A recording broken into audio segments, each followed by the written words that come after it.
Just setting up on the YouTube. Okay.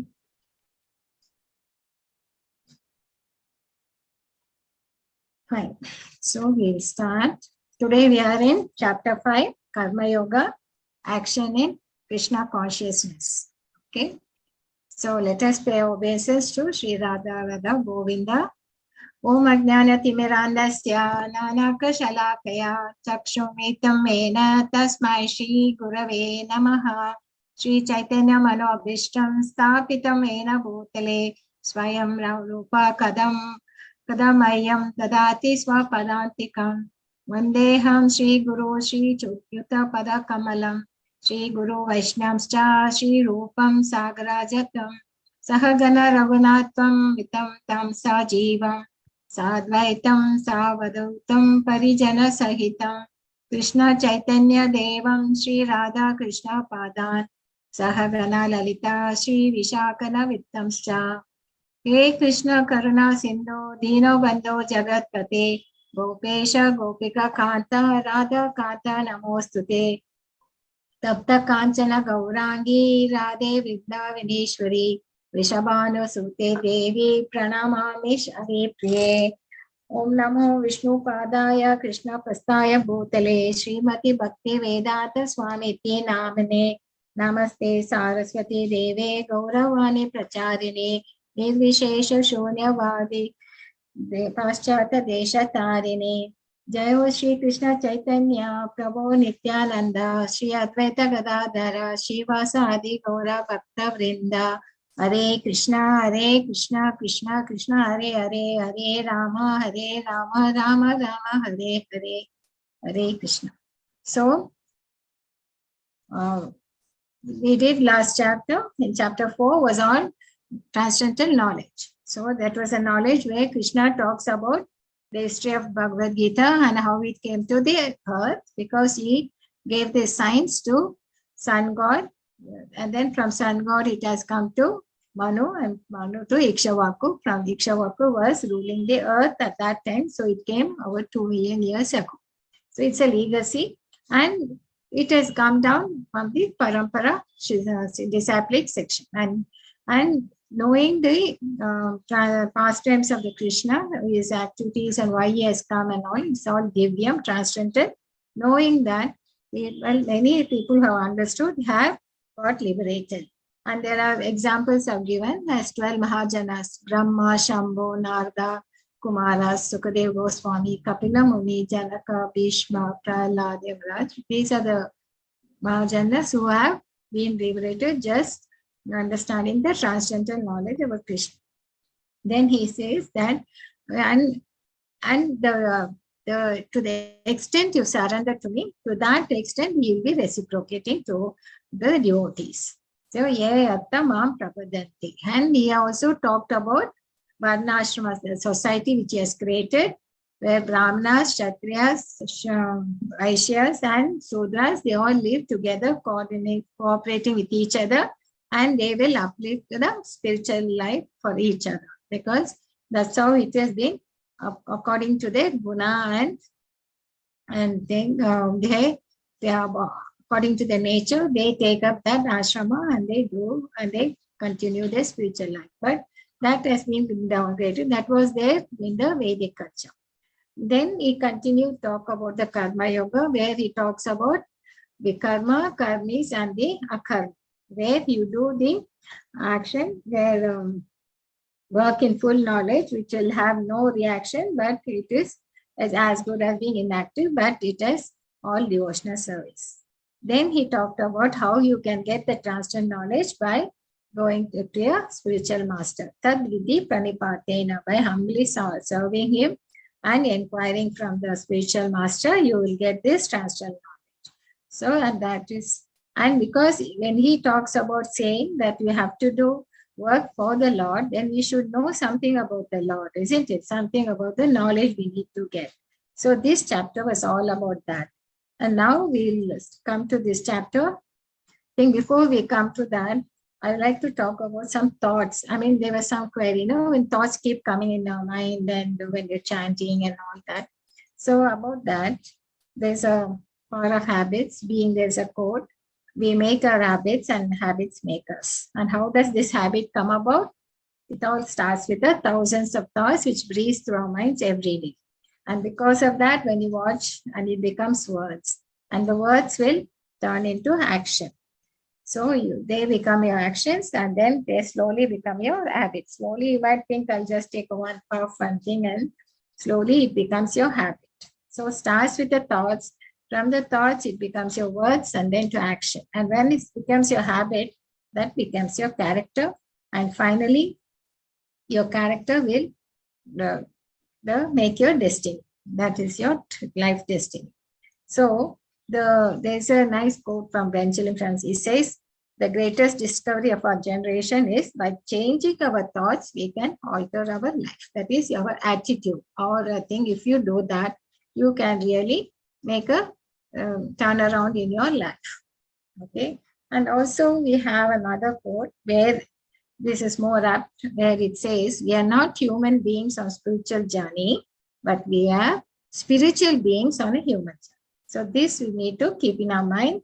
As Krishna says here, we are the soul and not the body. So we are the spiritual beings on a human journey. So and what does he relate in this chapter? So this chapter, if I give you an overview, it talks all about the Nishkama Karma Yoga. And where, because this query comes again in Arjuna's mind, again he's asking about the renouncing work or going to take sannyas. So this is a question which keeps coming up and down, popping up and down. And again, Krishna has to answer him, and he gives you a lot of perspectives. So here he says, it's easier than renouncing work. And how you perform this Nishkama Karma Yoga is like to be a lotus leaf where you control your sense and mind. That's why I said, the thoughts which come, how you control your thoughts and how you can control your senses. Then he talks about the doers, and he gives us the platform of knowledge, who are the actual people who are doing these activities, who are involved in this. Then how you can liberate by focusing on the super soul. And there he gives a little brief introduction is given in this chapter on Ashtanga Yoga. But we are going to learn about it more in the tomorrow, chapter 6. Then he talks about the peace form. So actually he's giving up steps leading to a life of liberation, freedom, and tranquility. Otherwise, you will be entangled in this worldly miseries. So this is what is all about in this particular chapter. So what is the confusion by Arjuna? Arjuna uvacha sannyasam karmanam Krishna punar yoga cha samsashi vechreya etayor ekam tanme bruhishu nishchitam. So Arjuna said, oh Krishna, first of all, you ask me to renounce work. And then again, you recommend work with devotion. Now, will you kindly tell me definitely which of the two is more beneficial? So Nishchita. So definitely you tell me which is very beneficial. So he's again asking about whether to renounce work or to work with devotion. So, and why is this misunderstanding comes? Let us look at it instead of just doing mental speculation, thinking about this and trying to get the knowledge, devotional service is better. In second chapter, Krishna had talked about the knowledge of the soul, and then he explained us the prescribed duty. If you do that, what is our duty as a Kshatriya, and we have to do that. And also he talked that when you do your activities, you do get reactions, and you can get freedom from the reactions by doing devotional service, right? Then third chapter, he explains that there is no duty for a person in knowledge. That means once you do one thing, is actually when you're working for the Lord, it's not actually a duty. There's no reaction. So it is as good as no work. But in chapter 4, he gave a lot of transcendental knowledge. He talked about that. And then finally, he tells you get up and fight. So he's fine. Now again, confusion. Whether to renounce or to work. So now Krishna is clearing this doubt. Sri Bhagavan Uvacha Sannyasa Karma Yogascha Nirshreshaha Kara Bhau Tayostu Karma Sannyasa Karma Yoga Vishishyate. So which is better? To The personality of Godhead replied, the renunciation of work and work in devotion are both good for liberation. That is, both have aim is the same. That is, you need to, you're thinking of going back to the Lord.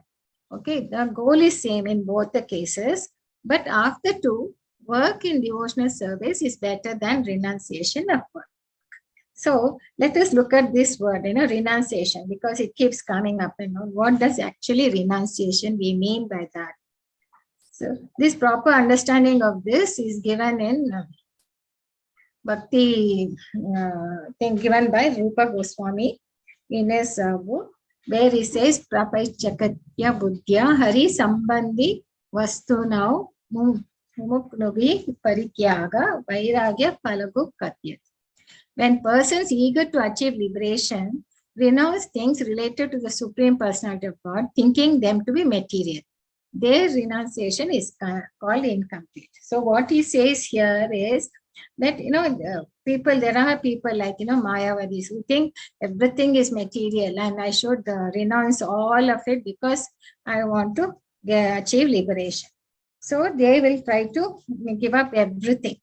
Actually, they will won't even take up, like, even when they eat also, they will simply mix all the food into one mixture and eat it. They don't want to taste anything. They'll be so austere.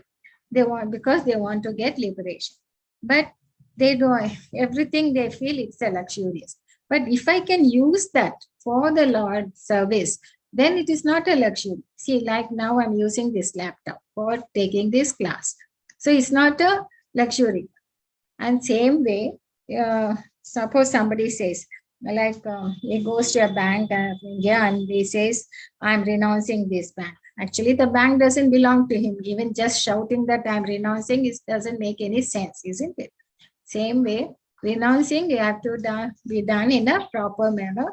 And what is there? Everything belongs to the Lord. And what are we renouncing? We have only made one thing to another, but we have not, everything is created by him, the whole thing. We are not renouncing actually, right? So, and a Falagu means it's like a simile, that is, there's a river like Falagu looks deep, but when you put your hand, there will be only sand, So here it is only renunciation. So we should be very clear about renunciation. There is a procedure for it, and we need to have training and not just give up things and say that I'm taking sannyas, right? So now this is a story from Bhagavatam, 10th canto, 64th chapter. It is about King Nirga. So there was a King Nirga. He was very fond of doing a lot of charities, and he used to give a lot of cows and so many which have been decked with gold, whose are silver plated, a lot of jewelry, and he used to give a lot of charity to the Brahmanas. Okay, he was very fond of performing sacrifices and giving charity to Brahmanas. But one day some mistake happened. What happened is he had given a lot of cows to one Brahmana. One of the cows, it has just walked back to the East Goshala. He didn't realize that the one cow which he has given for charity has come back to his Goshala. So the next day when he was giving charity, that cow was also included. The first Brahmana, when in the morning when he saw there was one cow missing, he comes back trying to find where the cow has gone. And then he realizes that it has been given to this second Brahmana. So then there's a big fight goes on between the two, saying that cow was given to me yesterday and I'm taking it back. But this person says, no, it was given to me today. I'm taking. So then king will find that there's a mistake has happened and he'll be very sorry, and he tries to pacify them, but they curse him, saying that you have given same thing to each of us and say you're doing charity. So this goes. Then he realizes the mistake. So when he left his body and he gone to Lord Yamaraj, when Yamaraj says, he asks him, Yamaraj gives him a choice. What you want to suffer first, whether you want to enjoy your activity or you want to, for your impious activity first, which you want to suffer. So he says, let me finish off my impious activities. One thing we should be clear. We do pious activities, that account is one thing. And doing impious activity is another account. And you cannot say, I've done this pious activity, so it gets nullified to the sin I've done.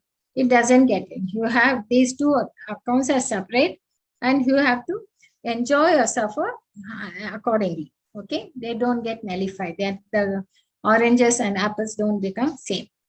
Okay, so because of that, he becomes a lizard and he falls down into a well, and he'll be there as a lizard for many, many years. Then one day, when Krishna was here, he gets delivered by the Krishna, Lord Krishna. So then they ask him, what was the reason why you have come down? I think then he relates this. So finally he realizes that devotional service is the only auspicious activity which you can do for the soul. Because he was doing karma kanda, he was doing for his own satisfaction. He was very happy, and it was, the child, but he never did it for the Lord, the charity work. So that was the thing. So we can risk of committing something even without our knowledge. So this is the story here, and it is come in the Bhagavad. So karma yoga or karma sannyas. So finally, Bhagavan says, one who neither hates nor desires the fruit of activities is known to be always renounced. Such a person, liberated from all dualities, easily overcome material bondage and is completely liberated. So, mighty armed Arjuna. So, when you use anything, any item for the Lord's service, it is then not, that is means it's not a renouncing. So only thing what you have to do is you have to renounce the results and not the action. So that's what he clearly tells, and very emphatically. So Krishna is very clear, and he doesn't mix up words, he tells it directly, and he tells clearly what is the thing, because he says results have to be renounced and not the action. So karmatya. And here is another personality, which you need to understand. He is Haridas Thakur. He used to chant. He was a great disciple of Chaitanya Mahaprabhu. And Vaishnava is known as Nama Acharya. And he used to chant 3 lakh times the Mahamantra every day. Every day he used to chant 3 lakh. Only after that he used to take some food. And in fact, he was born in a Muslim family. And then when he came in contact with Chaitanya Mahaprabhu, he got immersed in this chanting. He could not leave it. There were many people who couldn't understand this, especially the king of that place. He thought he was just posing, he's an imposter, right? And one day he wants to show the people that he is a fake. So he sends a prostitute to go and lure him. And she comes one night, and when he was chanting, he tells her, you please wait, let me finish my chanting, and then I will talk to you. And he continues his chanting, and it becomes in the morning, dawn comes, so she goes away. She says, okay, I'll come tomorrow. Like that for 3 days it happens, and she's not even, but the 3rd day, she gets mesmerized by the chanting of the Mahamantra. She starts listening, and she feels remorse. She felt so bad. She said, I'm so sorry for having come for the bad intention to you. I would like to become your disciple. And then he says, you give away all your wealth and you take up this chanting of Mahamantra, then that will purify you. So this is the effect you get. If you get in touch with a real devotee who has a taste for chanting Krishna, then you will you won't look for any other thing. So usually you will get detached from the material desires. So that is the higher taste you get, the taste for serving the Lord.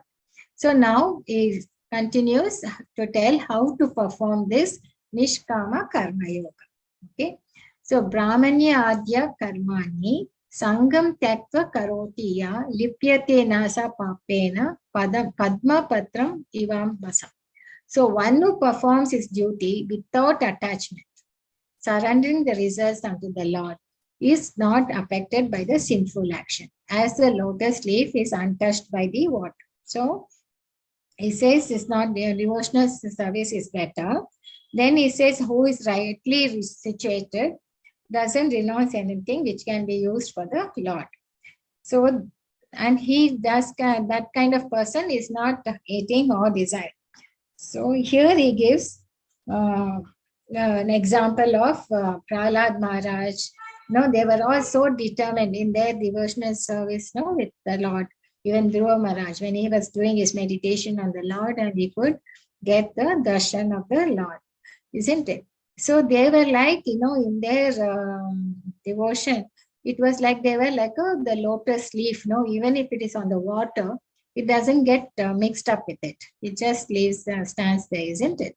So you have to do your duty in that manner. That's how you have to do your NISHKAMA Karma Yoga. So the Lord says you have to be like that. And also now the best example I can give is our Prabhupada. You can see him chanting here. I don't think you will be to share the sound.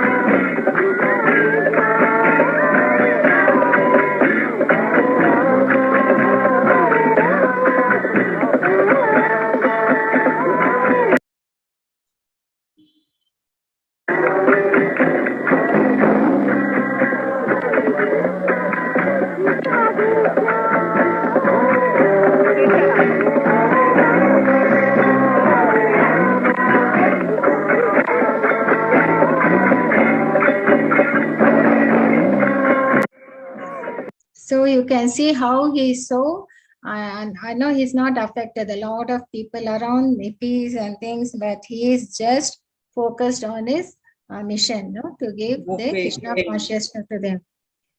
Hare Krishna. So he's not touched by anything. He's trying to give them, and it's a live example for us. Even in our life, we can see.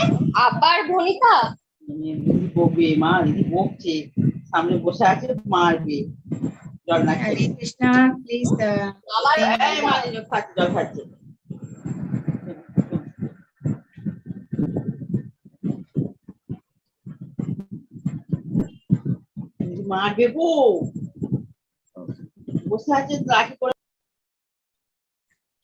So I'm sorry for the background noise. Okay, Hare Krishna. So now he talks about that is the Nishkama Karma Yoga. Just you are not affected by anything. Be like a lotus leaf. Now next question, he talks about who is the doer, who is doing this activities. So it's just $1 million question, and we should be very clear who are the people who are acting. So Krishna says the living being, that is the entity, is the doer number 1. He knows that all bodily activities are automatically carried out by the modes of material nature. That is doer number 2. After those activities are sanctioned by the supersoul, doer number 3, then he attains enlightenment through that knowledge. So what is this knowledge? There are 3 people who are involved in any activity. Okay. So the living entity would have just decided, and then the action is carried out by the modes of nature, and which is, how does it do? It will first get the sanction from the supersoul who is residing in the living entity. But what happens is, because we are in this world, see in the previous verse, what does he say? You be in this world and you carry out your work, just thinking of me and for me. Okay, and giving up the results. Don't get attached to the results, but you stay in the world and do. But what happens is, while you're working in the world, we can get into mentality that I'm in control of everything. That is, I'm the person who is doing it. I'm the one who is in the control of it. Actually, it is not there. For example, many people want to be rich and they'll work very hard. But will everyone become rich? No. Only some get it. No, only some becomes rich, like a millionaire, like the Bill Gates and all that. But everyone doesn't get. They might have worked very hard, equally work hard, but then nobody gets. Same way, we also work very hard with trying to avoid problems, but problems will come and it will never keep coming to us and you cannot avoid it. So how that happens? So Krishna gives the answer for that.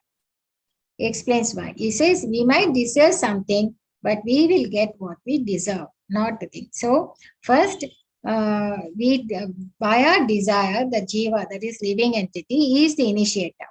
Okay, he desires, and then he designs his body for the next birth. Okay, and then once he desires, then what happens? The material nature will act. The Lord will facilitate it, and then we will get the action done. But if it is a devotee, then he will take care of it himself, because the devotees are dear to him and he will be guiding them.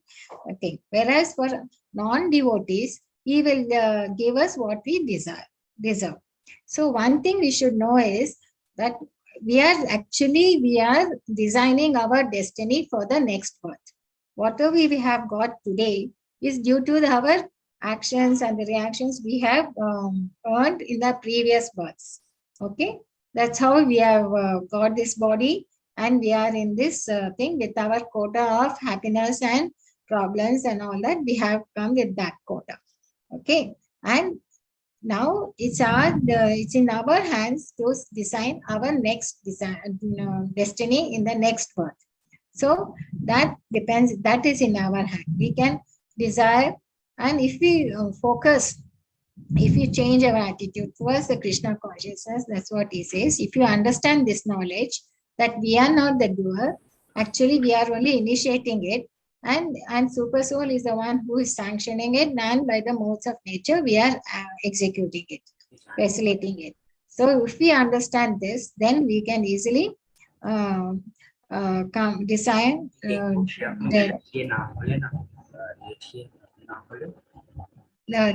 design our body the next. So that is Hare Krishna. Take care of your background noise.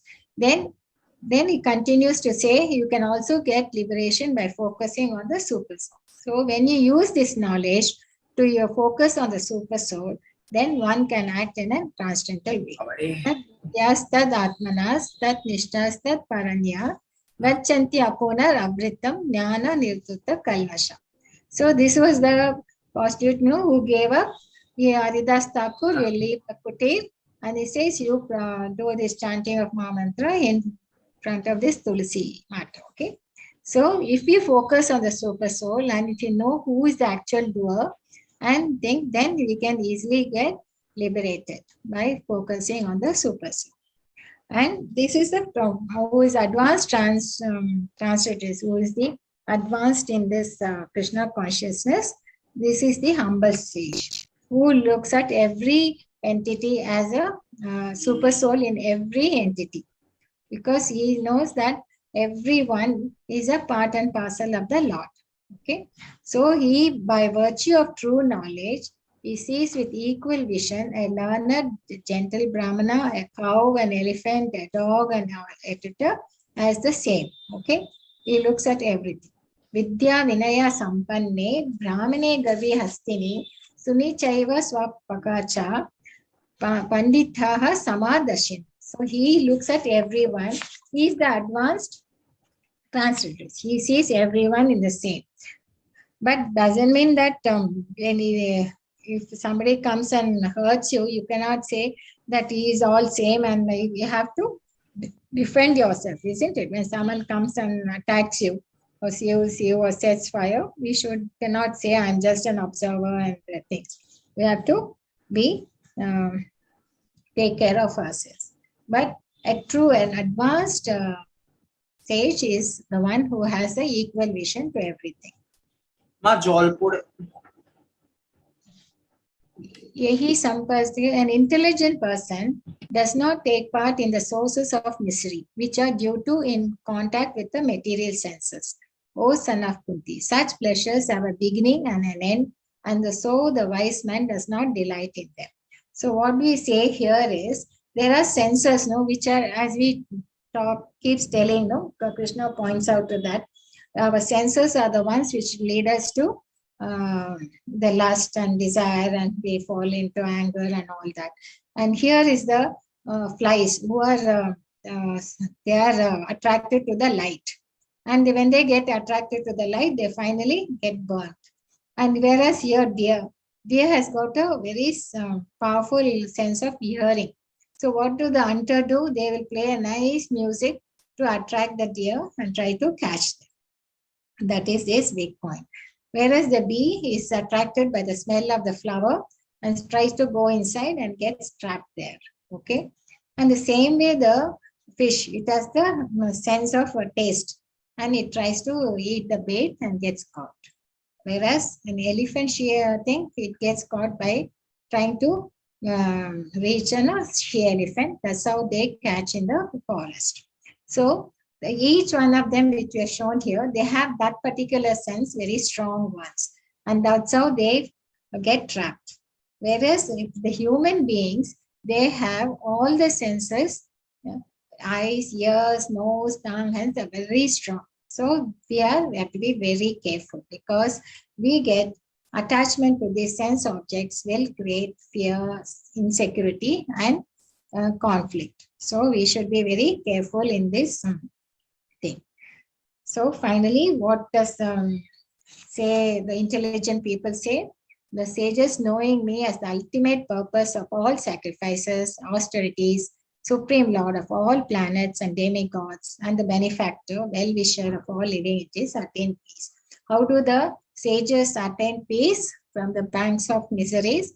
Is here it says, Bhoktaram Yajna Tapasam Sarva Loka Maheshwaram Suhradam Sarva Bhutanam Natva Mam Shanti Michati. This is a very famous sloka, very important one.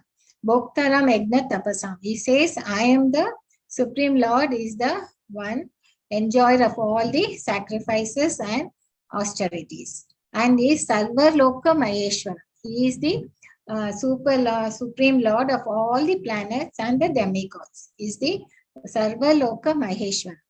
But he is also well-wisher. So, Suhradam Sarva Bhutanam. He is the well-wisher of all living entities. So he is the enjoyer of all the sacrifices, and he is the controller, Maheshwara, and he is the well-wisher also of the living entities. If you understand this, then if you understand this knowledge, then you really will have peace, and you will not get entangled with the material pangs of material miseries. We have three kinds of miseries, no? Miseries from our own self, miseries from the other living entities, and also miseries from the natural thing, from earthquake and floods and all that. So from that we can get peace. So this is the peace formula. With this he ends the chapter. Hare Krishna. So what did we talk about today? We talked about then with the sannyasa or karma yoga, and then he talked about nishkama karma yoga, how it frees one from bondage, and then finally he ends up with the peace formula. So we have to understand Krishna as he wants us to understand. So we cannot do our own mental speculation. So this is how Krishna thinks. Hare Krishna.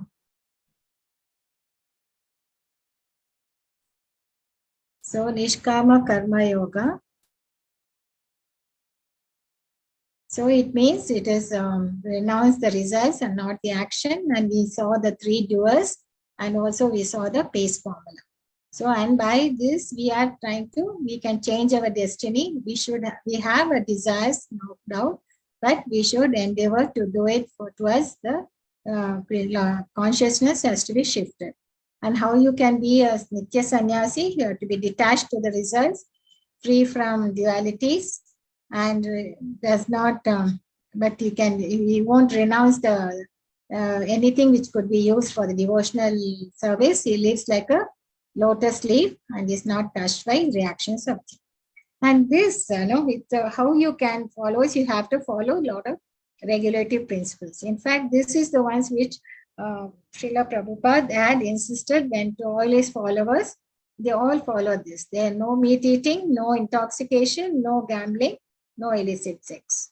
So, and then only when you start this Vidhi Bhakti, then slowly it will lead to Raganu Bhakti. So, this is how it was implemented in ISKCON and to all his followers. And also the Sadhana Bhakti, I said, no, A, B, C, D. So, these are the principles which were followed. Hare Krishna. With this, I'll stop my shrinking. Pancha kalpatru abhyascha vipa sindhu abhyayevacha patitam nam pavanebhyo vaishnavyo namo namaha. Hare Krishna, Krishna Hare Hare, Hare Rama, Rama Rama Hare. I hope everyone chants and be happy. And